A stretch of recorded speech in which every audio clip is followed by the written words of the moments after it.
Hello guys, welcome to my channel YCD Innovation.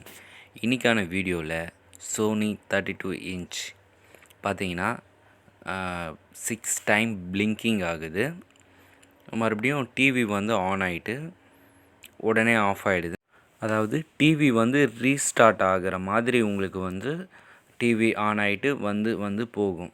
அப்புறம் blinking ஆக ஆரம்பிச்சிடும். அந்த ரெட் லைட்டை வந்து கவுண்ட் பண்ண ஆரம்பிச்சிடணும். 1 2 3ன்னு எத்தனை டைம் வந்து ஆன் ஆகுது, எத்தனை டைம் வந்து ஆஃப் ஆகுதுன்றதை கவுண்ட் பண்ணிங்க அப்படின்னா உங்களுக்கு வந்து 6 டைம் பிளிங்கிங்ன்றதை நீங்கள் கன்ஃபார்ம் பண்ணலாம். சால்ட்ரிங் பண்ணும்போது ரொம்ப சின்ன சால்ட்ரிங் வச்சு பண்ணணும்.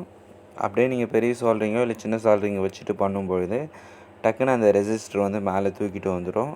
அதனால் ஒரு சைடு வந்து சால்ட்ரிங் பண்ணிவிட்டு அந்த ஒயர் இந்த பக்கம் வைக்கும்போது சால்ட்ரிங் பண்ணிவிட்டு கட் பண்ணி எடுக்கணும். கட் பண்ணி எடுக்கும்போது கேர்ஃபுல்லாக எடுக்கணும். மறுபடியும் ஆன் ஆகுது, மறுபடியும் ஆஃப் ஆகிடுது.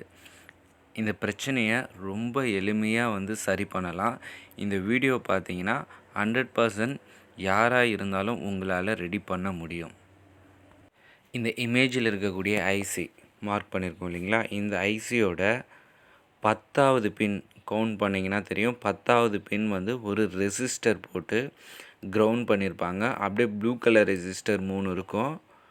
ஓகேங்களா, அதுக்கு நேராக கிரவுண்ட் ட்ராக் எதுன்னு பார்த்துட்டு நீங்கள் வந்து அந்த ரெசிஸ்டர் மட்டும் நீங்கள் கிரவுண்ட் பண்ணி விட்டீங்க அப்படின்னா உங்களுக்கு வந்து மறுபடியும் டிவி ஆன் பண்ணும்பொழுது ஒரு ஜம்ப் அடிக்கணும். ஆன் பண்ணும்பொழுது உங்களுக்கு இந்த பிரச்சனை வந்து கிளியர் ஆகிருக்கும்.